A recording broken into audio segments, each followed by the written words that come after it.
Today's daf yomi is Bava Kamma daf Nun Dalet Bava Kamma 54. We're going to start on the bottom of Nun Gimel on the base. Today's daf yomi should be a Shmira Geula Atzah for all of Am Yisrael. So we're going to start on the bottom of Nun Gimel on the base, 5 lines from the bottom. That the Mishnah had said that if an ox falls into a well, and the ox, and that not only does the ox die, but the utensils die. The utensils break or tear.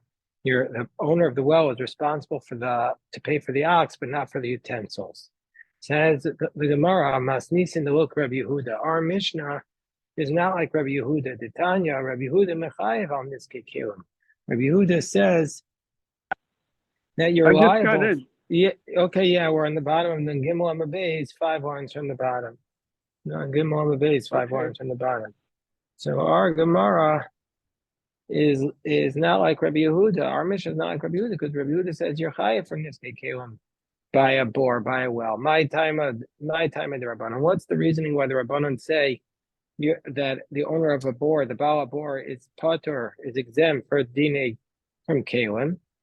It's based upon the fact that the pasuk says v'nafal shama shor o chamor. It says in the pasuk that if a man will open a well or dig a well, and an ox or a shor or chamor, an ox or a donkey will fall there, which means shor v'lo adam, an ox and not a man, chamor v'lo kelim, a donkey and not utensils. This tells us you're not chayav for utensils. The Rabbi Yehuda says no, not like that. The word "o" is coming to tell us shor o chamor. The word "o" is telling us a rabos esakelim to include utensils. The Rabbanan and the Rabbanan on top of Nandaram Ahmed Aleph is telling us O Mabayele Lechalek is telling us the word "o" is telling us that you might have thought you needed to be chayav for both shor and chamor. So we're saying no for either one. The Rabbi Yehuda says Lechalek mi v'nafal nafka. He says Rabbi Yehuda learns out lechalek from. Here's a Gemara, Elaine. We're on top of 54a in this Gemara. So the Gemara says Rabbi Yehuda says lechalek, the idea that you don't need to be high, you don't need to knock out both an ox and a donkey. This idea of lechalek, he learns it out from mivenafel. If it falls in there, which is in the singular, if one of them falls in there, the Rabbanan say v'nafel. Tuva mashma. And the Rabbanan say, v'nafal can imply multiple oxen.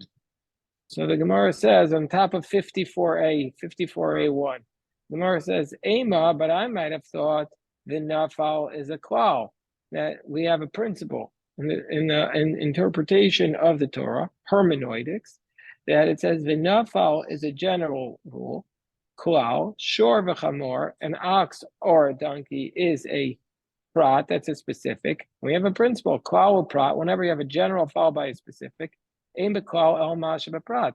The only thing that's included in this category is whatever is in the specifics, which implies shor v'chamor in midiachrini lo, shor an ox and a donkey, you're responsible if they fall in, but something else you're not. So we might have thought that that's the case. So we say, no, we don't say that because the pasuk comes back and says, Baal Habor Yishalem, that the owner or the digger of the well must pay. Chazar v'klal. So it comes back and gives a general exhaustive rule. When we say from here, klal u'prata klal, so we have a general followed by a specific followed by a general. Iatadan el ke'ena prat. So therefore, anything similar to the specific. And so therefore, but again, we have a problem. Mama furish balechayim. So therefore, it's anything that's alive, irresponsible. Like an ox or a donkey. Av kol balechayim. So anything that's alive. But the Gemara says, but we question that.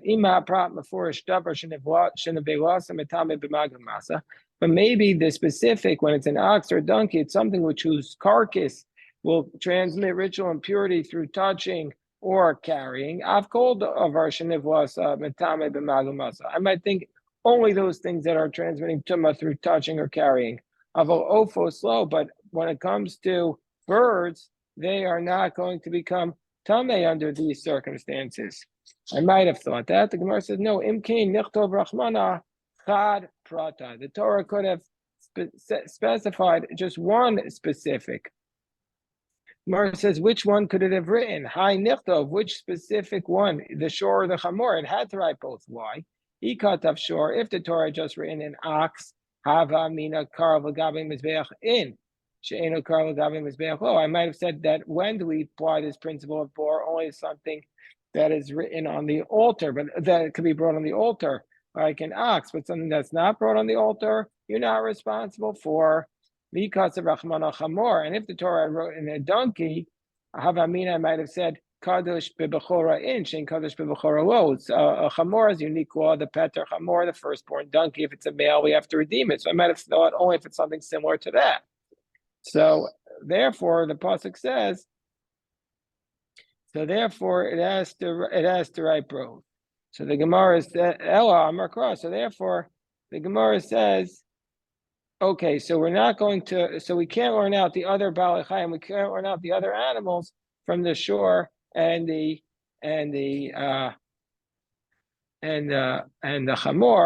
We learn it out from a different source. What's the idea that all living creatures are learned out that they fall into the pit?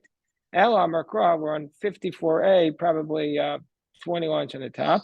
It learned out from the fact that it says in the pasuk, "V'ameis yelo," the dead body belongs to him. Kol davar misa, which means anything that dies, you're responsible to pay the owner for.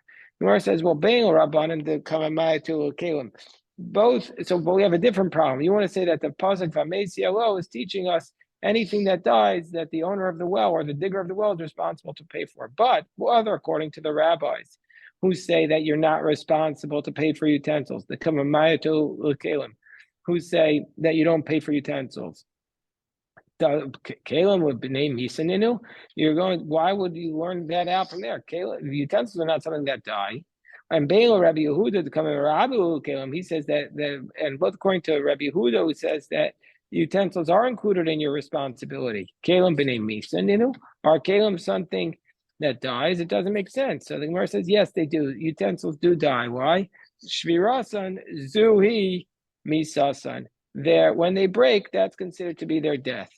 So the Gemara says, "Urav de Amar bor shachayvu Torah."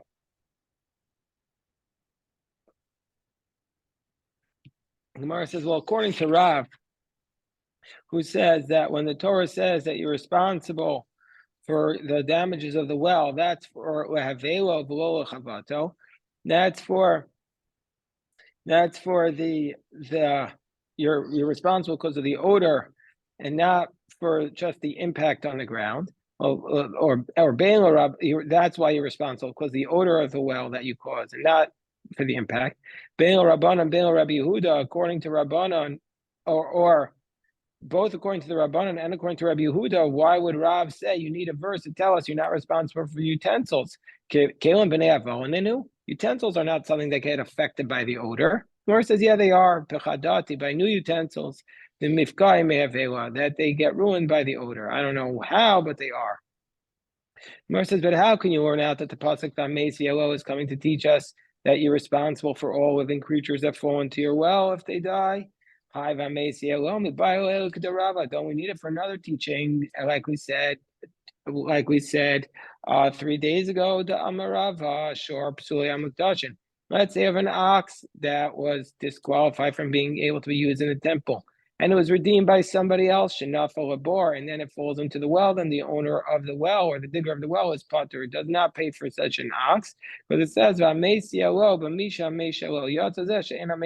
you don't pay an ox that was Psuli Amukdashin. So Ela Makra, so it's based upon the fact Kesef Yashiv L'Balav. So what's the source for the idea that you have to pay for an animal that falls in? It's learned out from the pasuk that says, according to Rav, it's learned out from the fact that it says the owner, that you have to pay money back to its owner. Rav is called the Islay Balim. This means that you're only paying something which has an owner, like an animal. So the Gemara says, well, if that's the case, well, utensils have an owner. You should have to pay for utensils, and also a person slave, a Canaanite slave, also has an owner that you should have to pay for.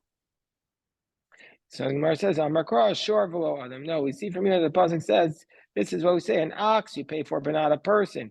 al chamor v'lo kelim, that you pay for an ox, but not for the person, and an ox and a utensil, and not a donkey, and not for the utensils. So the Gemara says, hold on one second, I just want to check something. Okay, so then the Gemara asks, Rabbi Yehuda the Kamaradi Kalim, and according to Rabbi Yehuda, who says that you say shor and chamor to tell us you do have to pay the utensils. Bishlam ashor memai pay adam. I understand why it says an ox is telling us why we need an ox. It's saying that you're not responsible for the damages to a person. El chamor my memai pay. But if the what does he use with the word donkey? What's it coming to limit? So the Gemara says, well, you know what? That's really difficult. It's true. El amarava chamor debor Rabbi Yehuda. The idea of why does a donkey appear in the verse in the context of a well, Rabbi Yehuda has a difficulty. V'sed aveda, and as we're going to come to, and the pasuk tells us that if you find a lost animal, you have to return it. Why does it say the extra word of aseh? Because it already says in that verse ashor. So that those two words in the Torah are kasha. Rava says those words are difficult. Now we go to the next mission, the next part, the verse that said,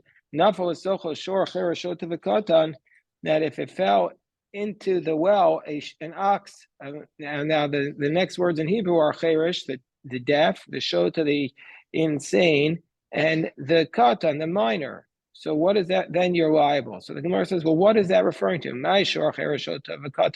What's that referring to? If you want to say it's an ox of a deaf person, or a shor shel shota, an ox of insane, or shor shel katan, an ox of a young person. Hashor shel bikeach pater. You mean to say that the ox of a smart person, of a person of sound mind, you'd be exempt. You're only liable for the ox of a person who does not have sound mind.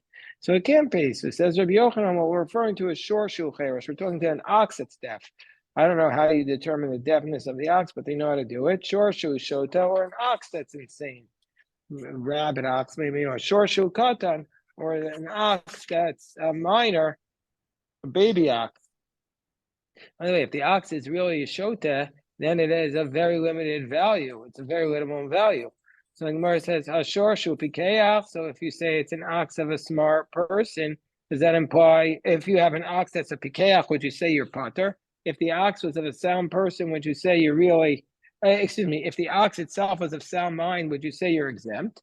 Rabbi Yirmiyah, no, that's not what it means. Lomi Bava Kamma. It's our Mishnah saying both things. On 54b at the top. Lomi Bava shor shepikeach techayev. Not only are you liable for a shor that's smart, aval shor chereshot v'katan, ema chereshaso garmalo katanaso garmalo v'lifter. I might have thought that what caused it to fall in, not the well, not the hazard, but the fact that it was deaf or a minor. And therefore, Kamashwan, you're liable. The Ravacha says to Ravina, but it says in the Braisa, if a bardas, which is someone of sound mind, falls in, you're exempt. Doesn't that mean shor bardas? Doesn't mean that if an ox that's a smart ox falls in, you're exempt. Gemara says, no, that's referring to a person. Normally, lo adam. That's referring to a person. Well, the Gemara says, Adam ben dasu de pater Allah ben dasu de chayev. Do you mean to say that if the person has sound mind, you're exempt, but if it's not sound mind, you're liable?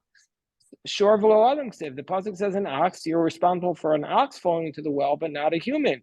Elamai ben das. What does it mean that if a ben das falls in, min ben das? It means the category of a ben das, a human being.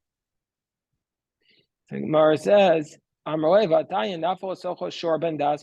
a specific price that says if an ox that's of sound mind falls in, you're exempt. So therefore, Rava says, and this seems to be the conclusion, shor v'cheresh, shor v'shota, shor v'katan, dafka, meaning the ox, if it's a deaf or insane or a minor, those are specifically the ones that you have to pay for. Aval shor v'pikeach, but if the ox was smart, then the owner of the well is exempt. Pater, my taima. He says, listen, you're supposed to see there's a well there. Your animal's supposed to see it and walk around it. I'm not responsible if your ox is of a sound mind and it still walks into my well. So when are you responsible if it's an ox that's not of sound mind, or if it's blind man, or if it's somebody walking at night, or if a blind ox, or if it's an animal walking at night, then you're liable. But if it's a regular during the daytime, then you're exempt.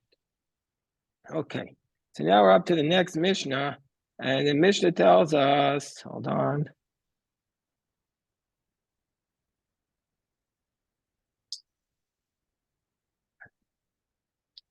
Okay, so if it's a person that falls in, is the exempt?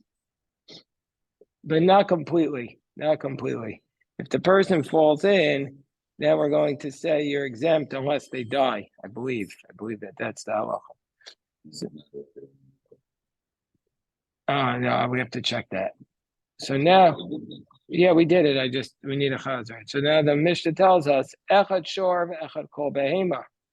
So let's say, when are you responsible, whether it's an ox or whether it's animal, when the fila spore? If it falls into the well, you're responsible.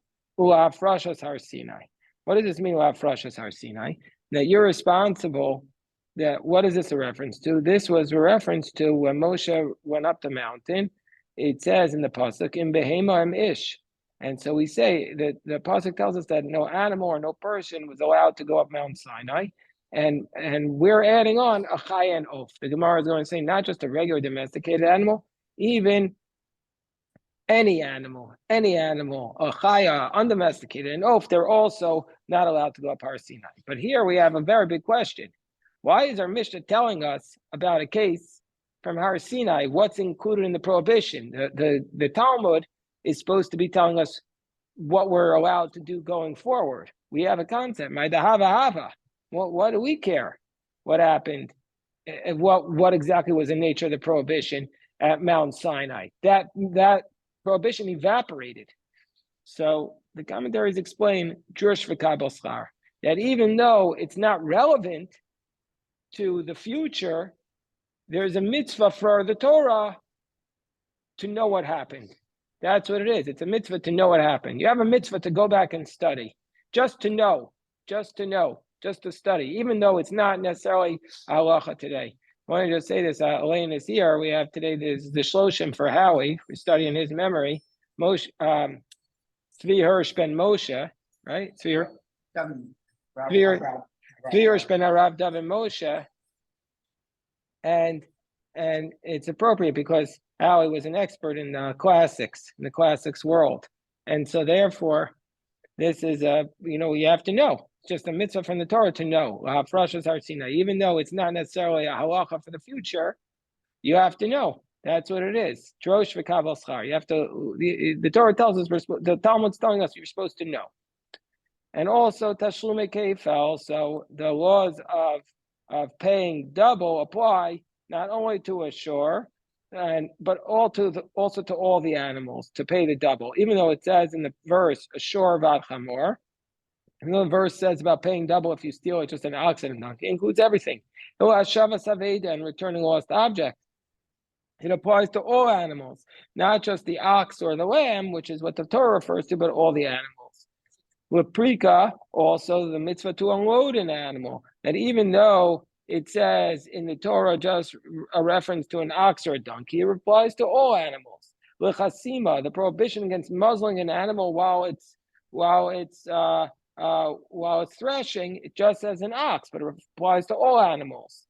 The klayim, there are 5 types of klayim, but one of them is to mate two distinct species of animals, and one is to plow together 2 species of animals. The Gemara is going to discuss which one. But even though the verse only says it with respect to behemta, and it says lo tachrosh b'shor b'chamor yachtav, it says it applies to all different species. Well, Shabbos, even though the prohibition of Shabbos is said only with respect to an ox and a donkey, the kol behemtecha, we're going to say it applies to all the animals. It applies to undomesticated and birds. And imkain lama nemar shorachim, or what does the pasuk say specifically, an ox or a donkey? Shadibar kosav, but the Torah speaks in the present tense. So the Gemara says, So whether it's an ox or any animal, if they fall into the well, you're responsible. How do we know that? When a few us for, how do we know you're responsible for any animal that falls in? It says Kesav Yashiv Ba'alav. It says you should return the money to the owner. Ksiv called the Islay Ba'alim. Anything that has an owner, you're responsible. Kida Amra. La'afrashas Har Sinai. How do we know the prohibition against Sinai was all animals? It says Im Behema Im Ishlo Yachyeh. And V'chaya B'chal Behema. And undomesticated is like an animal. When it says im behema, l'rabos is ha'ovos, includes birds. L'tashlume koifo, how do you know you're responsible for a double for all animals? Kedam rino, like we say elsewhere, I'll call devar pasha, that's for anything that you did wrong. Klal, call devar pshia, any sin. Shavas aveda, how do we know for returning lost object? It says l'kol aveda sachicha, for all the lost objects to your brother. But prika for unloading. Yoav chamor. We learn out by comparing the word chamor by prika to the chamor mishabes. The word chamor applies by Shabbos. To teach us it applies to all animals. Chasima to muzzling. Yoav shor mishabes. You compare the word shor by chasima to shor by Shabbos. L'klayim. L'klayim the charisha. Well, it could be the prohibition of plowing with two distinct animals. Yoav shor mishabes. There you learn out from Shabbos. L'klayim darba. If it's mating, yoav b'em techa. So we're not by comparing the word behema to Shabbos. So now the Gemara has a question: Gabi Shabbos mean now on the Tanya Rabbi Yossi Omer Mishum Rabbi Shmuel B'dibros Harishonos Nemar in the first 10 commandments it says Avdecha it says in the first of the 10 commandments it says Avdecha v'amatcha u'b'amtecha. It says your slave, your maid, and your animal. B'dibros Achronos Nemar v'shorcha v'chamorcha v'chol b'amtecha. So therefore, we that's what it says in the second commandment. The first commandment says your servant, your maid, and your animal, and the second commandment says your ox, your donkey, and all your animals. But why does it need to say it? It says all your animals. So why does it need to specify the ox and the donkey? So why they specify to tell you just like shor and chamor here includes chaya and of, the domesticated and undomesticated, and the birds. Kayotzeben, Avkol Chaya v'Of Kayotzeben. So anytime it says sure, it means Chaya and Of and similar. Mara says, well, Ema behema de dibros harishonos klal. Now we have a principle. We said a general rule followed by specific, followed by general rule is one of the main principles of interpreting the Torah. Klal prat to klal. But the problem is that usually they have to be, the Gemara says, elsewhere in great proximity. These are the two separate commandments. One is in Yisrael, one is V'eschanan. So we'll come back to that question. Remind me. So Ema behema de dibros rishonos klal. Maybe the one that says behema in the first 10 commandments is a general rule. Shorcha v'chamorcha de dibros achronos. That when it says your ox and your donkey, take the Gemara 154b. When it says the ox and your donkey in the second commandment, that's a prat. Klal prat. We're on 54b. 54b, 2/3 of the way down. That's a prat. It's a specific. Klal prat, when it says the general followed by specific, prat. You only have what's in the specific. Shor v'chamor in midi achrini lo. Maybe it only refers to the ox and the donkey, but not other animals. Mara says no. Amri v'chol behem techad dibros achronos. But no, it says all your animals in the second set of 10 commandments. Chazer klal. So therefore, you have a klal prat to klal. Yatadana kol ena prat. It's anything similar to the ox and the donkey. Ma prat meforish balei chayim. So just like the prat is any living animal, I've called balei chayim. So therefore, it's any living animal. But maybe just like it's anything which is carcass is tummy by carrying or touching. But birds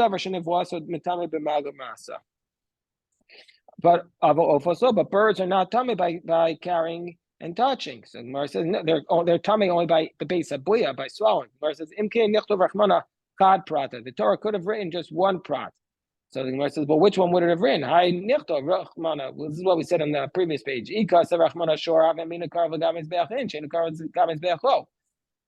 if the Kasav Rachmana Chamor, Vikasav Rachmana Chamor Avamina Kadesh Bibchora Inche and Kadesh Bibchora Lo. So therefore Kasav Rachmana Shor. So you needed to write both. You can't learn out from it. So the Gemara says, okay, V'kol B'am Techa when it says V'kol B'am Techa by the second commandment, that's a ribuyahu, that's amplification. Kol ha'echad ha'kasav rachmana ribuyahu. So the Gemara says, you mean every time the Torah writes kol, it's an amplification. But gabi meiser d'chsev kol the Shina Loy B'Klal Prat. But by Meiser, it says the word Kol, and we say it's a Klal Prat. That's a klal. You put the meiser sheni whatever your heart desires. That's a general rule. About bakar batzon b'yayin b'shecher.